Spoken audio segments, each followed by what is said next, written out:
Primarily, first, I should say that you are misinformed. I am a sympathizer of the Adivashis just because of I'm an MSc in anthropology, but I've read in my academics. I saw that Adivashis revolt in the history of India, times immemorial.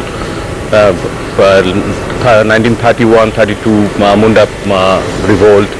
56, 55, answer the question that I'm asking to you, sir. I'm just asking you a very simple question. Do you condone the attack today? Do you believe there can be any justification for such savagery, or do you think it's time that India come back hard at these terrorists? No, just what you called me, that I am a Maoist sympathizer and I am a convener of Lalgarh Mancho. Then you mistook me. I am not convener of Lalgarh Mancho. I am neither a professor too. I am a poet and an activist for Adivashis. I have my activism, not for Maoists.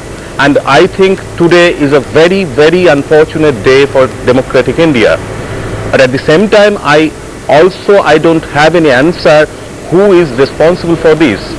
Mr. Honorable Chief Home Minister Chidambaram, who came to Calcutta and went to Lalgarh and almost challenged the party who has been banned by them, and the party has just gave their response, their answer. Both these things, this cannot be taken. This much I can say. This is a very unfortunate day for Indian democracy, democratic India. This much I can say. Coming out from the PCPA, from Maoist sympathizers, really is that this is in response to the acerbic language, the tough tone and tenor of Union Home Minister P. Chidambaram. He challenged the Maoists and the Maoists have slapped the government on its face. Hello? Dr. Singhvi? Yes, sorry, I didn't hear anything. Okay, the sense coming out from Maoist sympathizers really is that this is in response to the tone and tenor of the Union Home Minister. He went to Lalgarh, he challenged the Maoists, and the Maoists have come back hard and slapped the government across the face.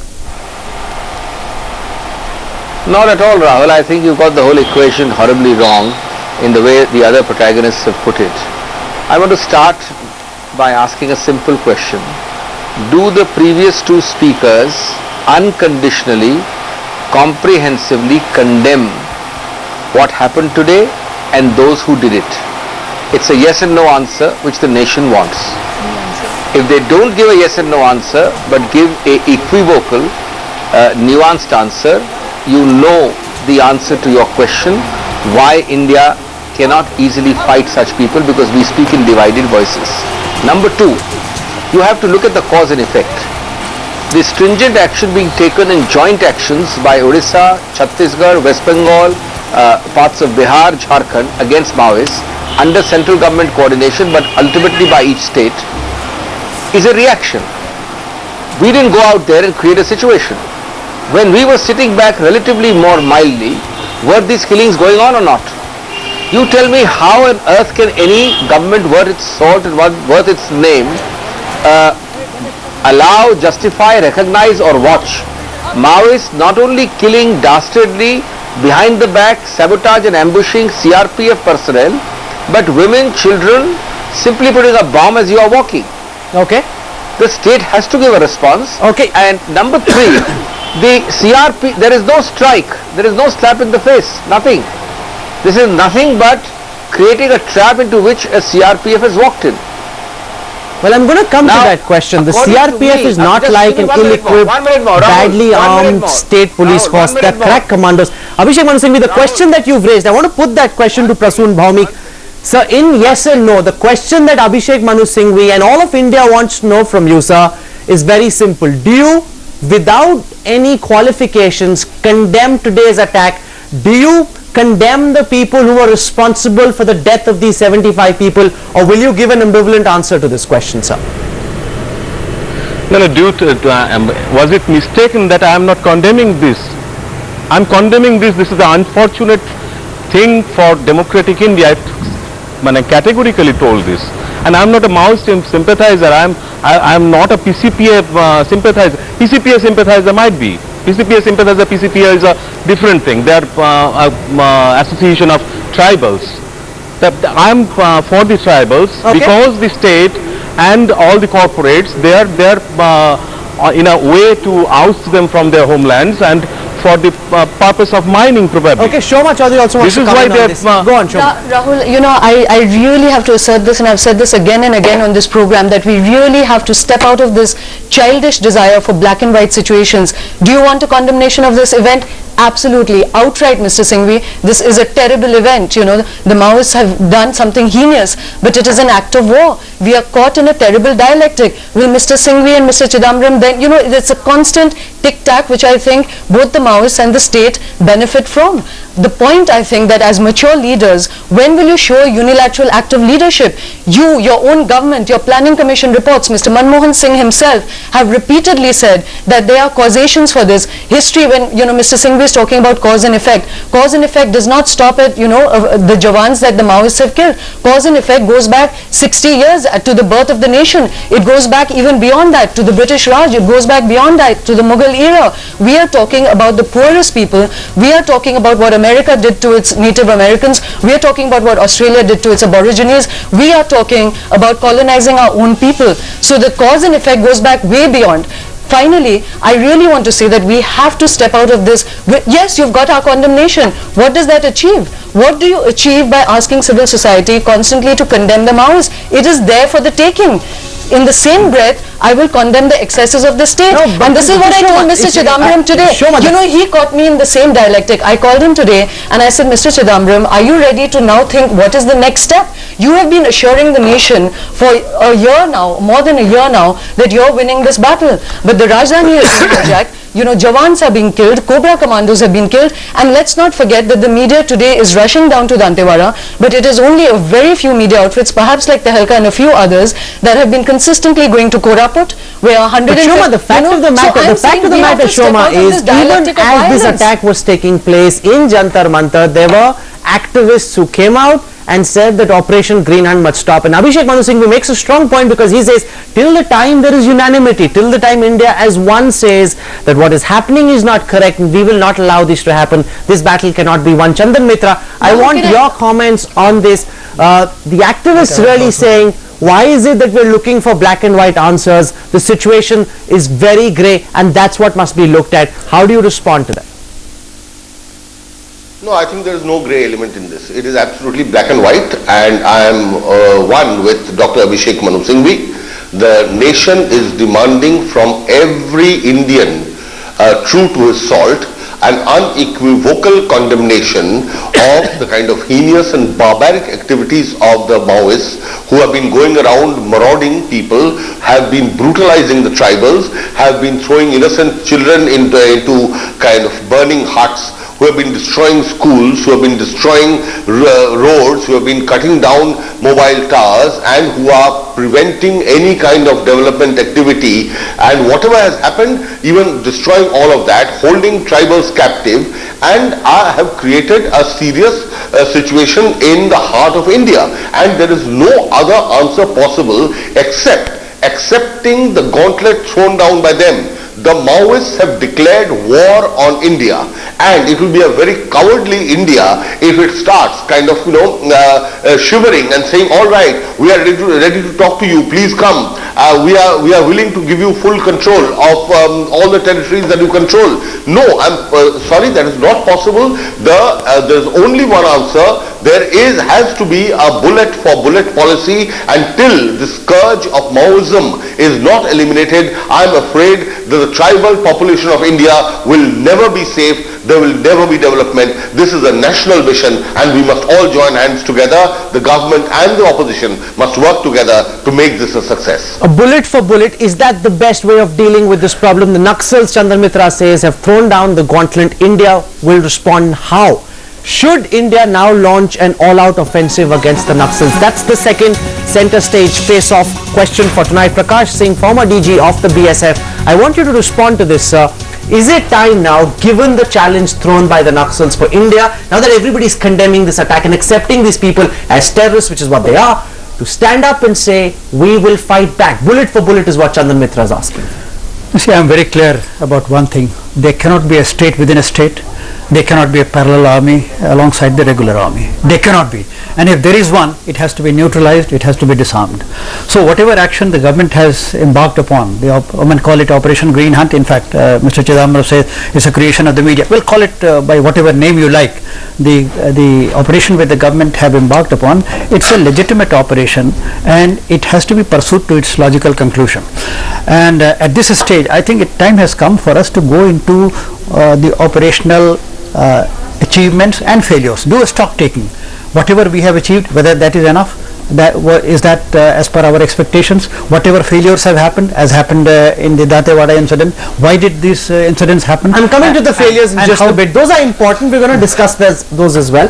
Shoma Chaudhary, do you think, will you stand with Chandan Mitra and with Abhishek Manu Singhvi and say you're condemning the attack and there cannot be an army, there can't be two standing armies in the country, and if people are raising the gun, they should be brought down bullet for bullet is what Chandan Mitra is asking for? Rahul, first of all, I don't think anybody on these shows ever listened to anybody else, because I have just a minute ago very vociferously said that I condemn this. So when you're asking me again whether I condemn it, condemning today's attack is one thing. The question that we're now asking is it time I have launch said again, an all-out offensive against the Naxals? Unfortunately, Rahul, according to Mr. Chidambaram, according to all media reports, according to Mr. Doval and according to Mr. Prakash Singh, according to Mr. DGP Vishwaranjan and all the states, Mr. Raman Singh, there has already been an all-out offensive against the Naxals for the past 1 year. Since it was declared, it was declared in October, preparations have been going on since May. There has already been an all-out operation, not taken place, unfortunately. So when you speak of an all-out offensive, if you're speaking, first of all, if you're speaking about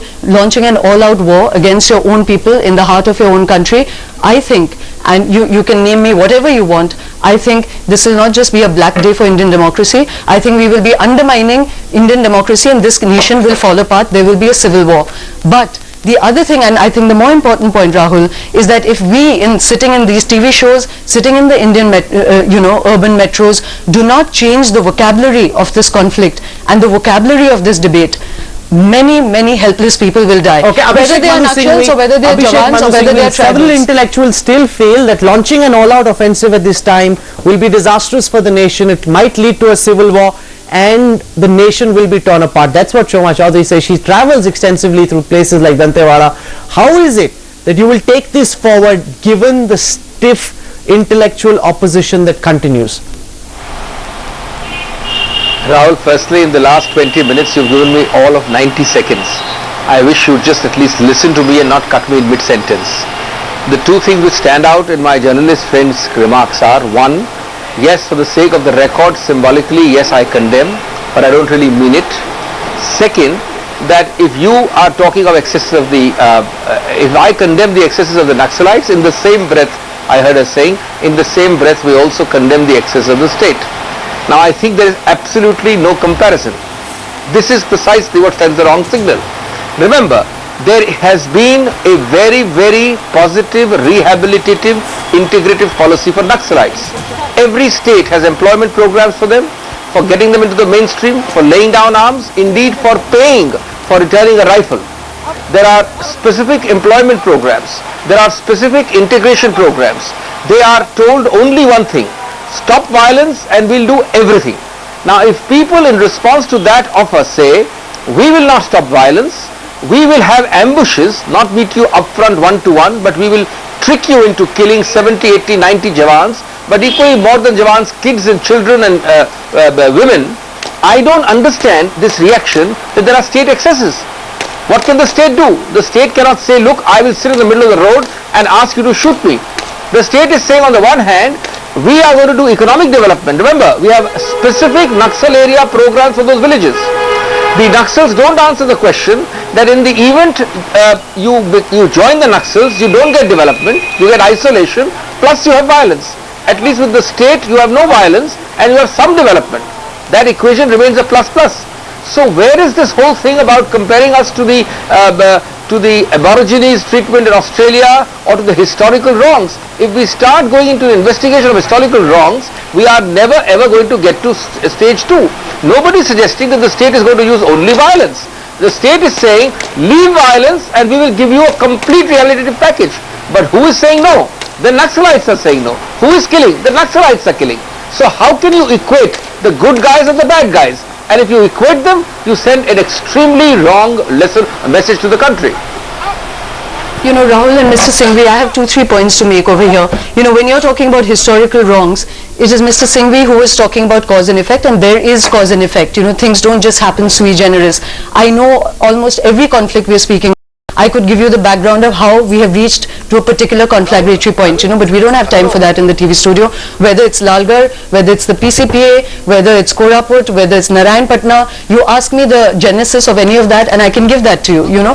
But I think that there is something very important to be said here. When you refuse to accept that the state can be wrong on any grounds, you know, you are really ceding moral ground. The point I've been making to Mr. Chidambaram again and again, and to Mr. Singhvi. Either Chandan Mitra or Abhishek Manu Singhvi are saying. They're saying yes, there might have been problems, but the way to deal with that problem is get the other people to put the gun down. Please hear me out. I'm giving you other options. I'm giving the state very positive options. You know, when Mr. Singhvi says that my condemnation is just symbolic, you know, what else does he want me to do? Chandan Mitra wants to come in over there. Go on. Let Chandan speak. We'll come back. I want to come in and say I'm not sitting here for the last half an hour only to listen to a monologue and all lectures on history and anthropology. I'm sorry, this is not a day for all these lectures and moral breast beating.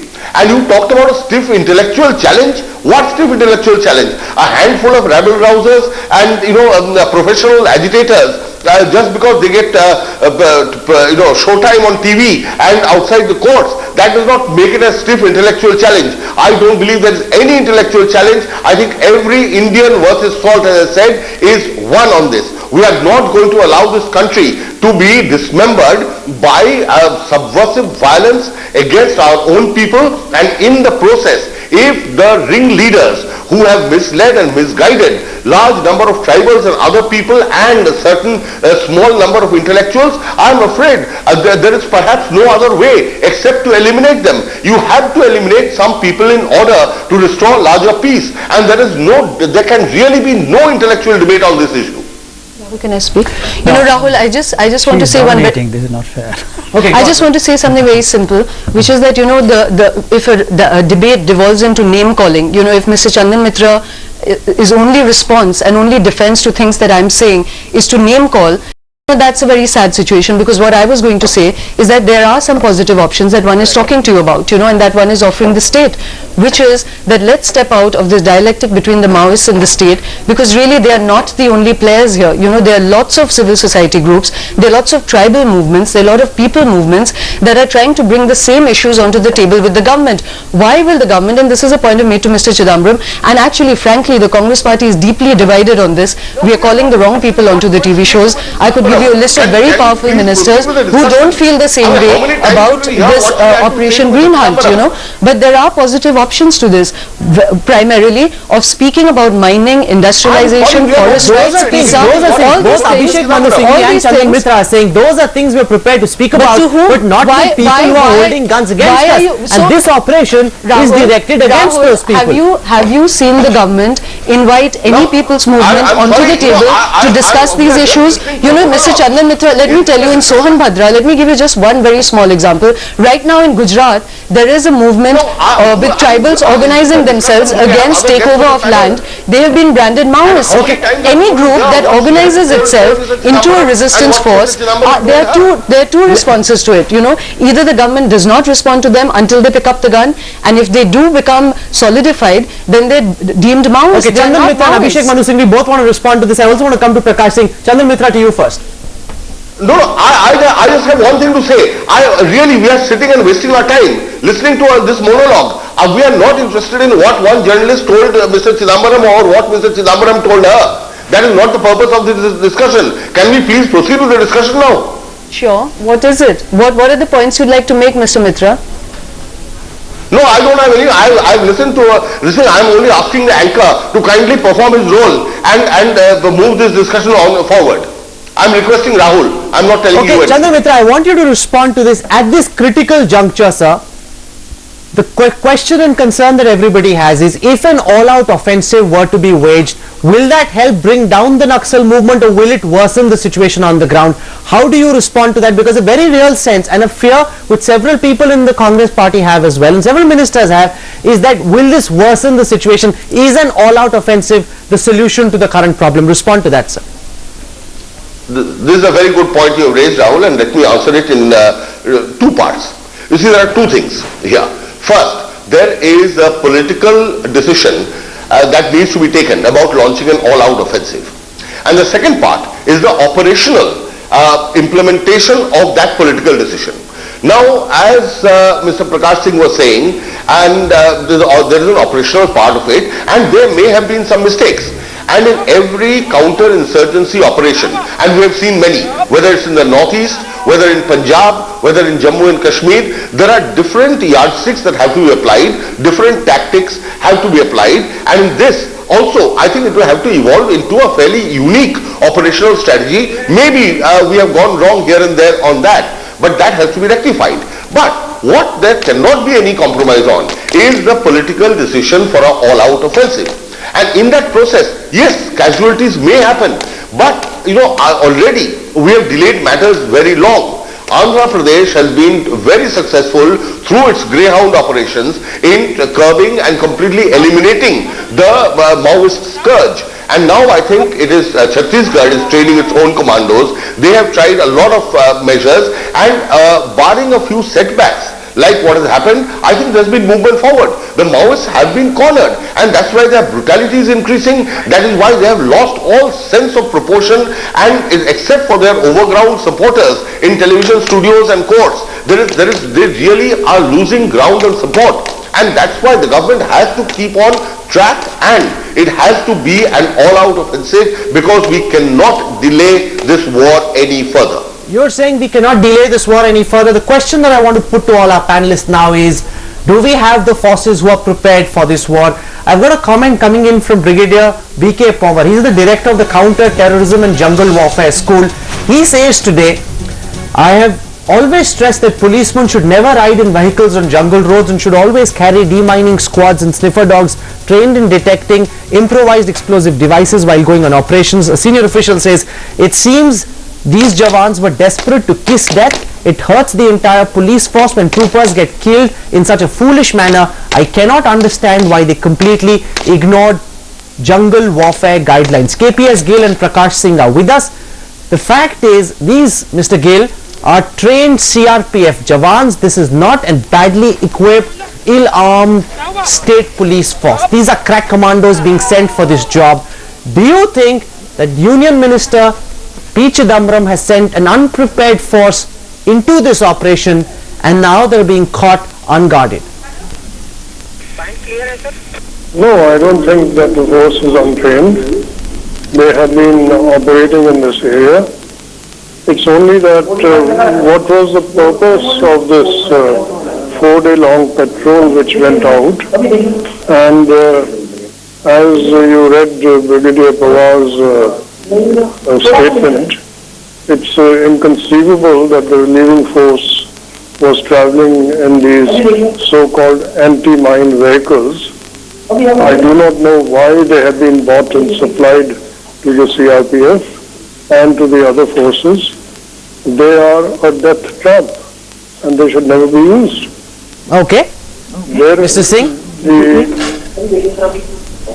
Do you think there were serious operational failures? While we talk about how to take this war forward, we must look within, is what you said. Do you think there were serious operational failures in this operation? I said at the very beginning that there has been a huge operational failure in this. Time and again we say that when you move in the jungle area from place A to B, never use the beaten track. Always there should be an element of surprise in how you reach from A to B and how you return from B to A. You go through the jungle route and use foot patrols. Instead, what seems to have happened in this case, that after whatever operation they were engaged in, they were coming back and they were fatigued, so they took the easy way, they jumped into their vehicles and came back. Now the Naxals know that these vehicles which have been supplied to them, they can withstand charge only up to a limit. So if you put a bigger charge, a heavier charge, dig it deeper in, under the road, and that's how the vehicle got blown up. There was certainly an element of complacency, element of I would say what they say, the standard operating procedures were not followed. What sort of war is this, sir, Mr. Gill, where basic standard operating procedures are not being followed? Sources in the Ministry of Home Affairs, sources from intelligence agencies have told Harinder Baveja, editor investigations, that they had specific information that an ambush of this nature was being planned in this general area. Despite that, the CRPF Jawans walked into this trap. How can that happen, sir? Well, whether the information was supplied to this patrol which went out, whether it was supplied to the other personnel is another matter.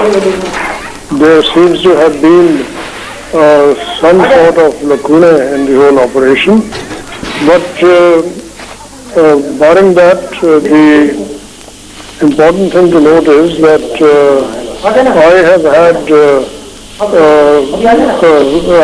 sounded a note of dissent much earlier regarding this operation and the way it was planned. I think the whole strategic approach is terribly wrong, and this is not the way you should fight the Naxalites.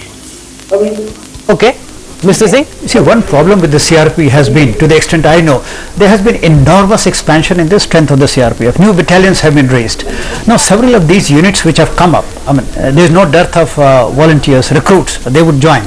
But the amount of equipment, training, provisions, supplies, mobility, communication gear, which should be made available to them, that has not been done. I mean, the units are there, but do you not think we should first train our forces before launching the sort of an offensive? You see, that is my point. We must go into honestly.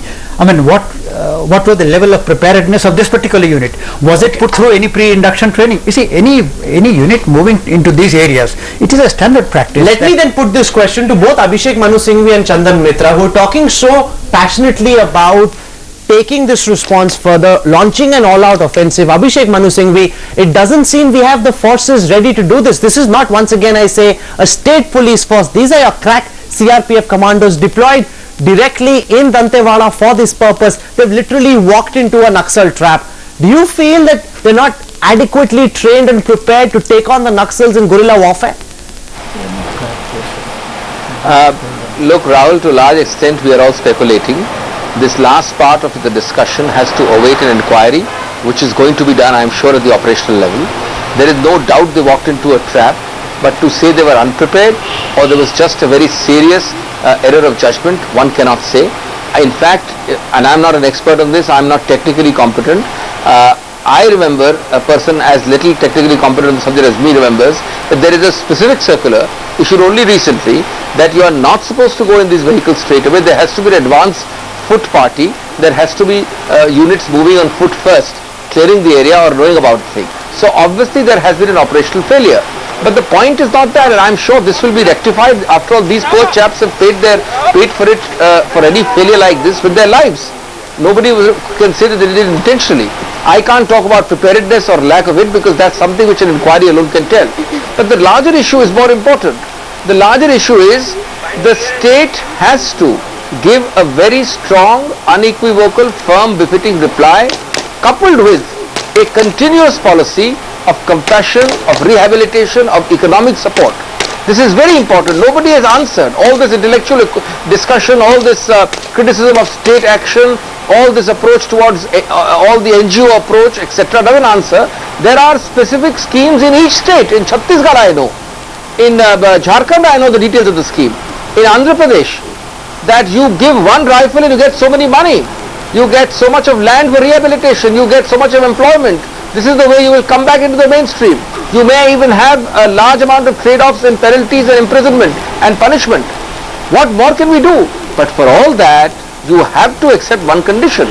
I will lay down the arm and then everything is open for you. But to say that I will not lay down the arm and the state should do something more is ridiculous. The state can't become a supine, impotent spectator. Shoma wants to respond to that. Rahul, first of all, I think Mr. Singhvi will have to quantify when he says that there are all these elaborate schemes for giving land to people.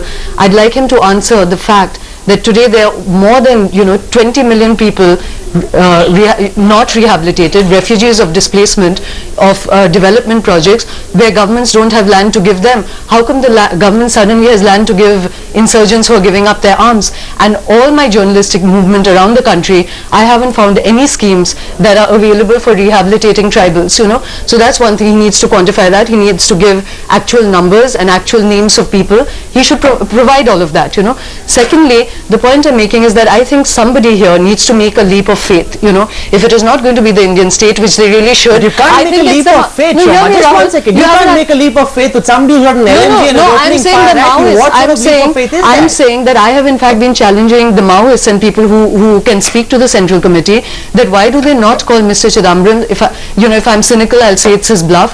I feel maybe it's his good intention, that why do they not send a written note and say that fine, we'll abjure violence. He's not asking them to lay down arms, and say let's abjure violence and let's see what you can do for us, because he's been saying in 72 hours I will turn things around, So what I've been saying is that either it's the Maoists who take that first step, or it's Mr. Chidambaram who sets up a mediator. Hear me out, Rahul. So if neither of them will make the first step, there is still the issue of tribals, And here is where I would like to challenge Mr. Singhvi, and I'd like to challenge all the BJP and all of them who say that, there is this compassionate development that the government is doing. I'll give you two very simple examples that the entire country knows of, which is in Bellary, media after media has been talking about the Bellary brothers and the complete corruption of mining going on there. Okay, you've made your point. Chandan Mitra wants to respond to you. In Sohan, you've made your point. Let Chandan respond. Let us Rahul, 1 second. Please, this is enough. This is enough. I think the question you asked, and that needs to be answered, that has there been an operational failure? I think the point has been very well made. Hello? Yeah, go on, sir. Yes. Hello? Yeah, go on. Yes, it has been made by Mr. Gill and Mr. Prakash Singh. The fact is that yes, I think there has been inadequate preparation, and the government needs to raise specialized commando forces, and which has to lead the operation in a very, very calculated manner. And along with that, obviously, we must understand the war against Maoists is actually a war on poverty. The Maoists want to keep the tribals in perpetual bondage and poverty, and in order to bring development to these really underdeveloped parts of India, this battle has to be fought and won. And today, if the casualty has been so high, it's probably because we really underestimate the bestiality and the savagery of the Maoists, and which is now being justified under all kinds of garbs in a latter day Vinoba Bhave kind of logic. I'm afraid this is all absolute rubbish, and we have to fight this battle to the finish, if only to deliver the tribals from the bondage in which the Maoists have kept them. Okay, Prakash Singh, what's the best way of responding to this challenge down by the Naxals? You see, the Operation Green Hunt has to be pursued, but I want to make one fundamental point. You see, in the Operation Green Hunt, the main role, the lead role is being played by central forces, and the state forces are willy-nilly supporting them. It should be the other way around. You see, in Punjab, but the state forces aren't all together on the same page. But that should be the objective. You see, in Punjab, please remember that the tide turned only when the Punjab police came out in the open and they said, now we'll take the terrorists head on. I was in the BSF. The BSF and the CRPF and the Indian Army played a supporting role. It is, we have to raise the level, the capability and the potential of the state forces. Their vacancies have to be filled up. They must be given, or of course. Okay, Chandan Mitra, respond to this. That's a very important point coming in from the former DG BSF. We're seeing, for example, in Bihar, we're seeing in Jharkhand, the state governments aren't supporting Mr. Chidambaram in this war the way they should.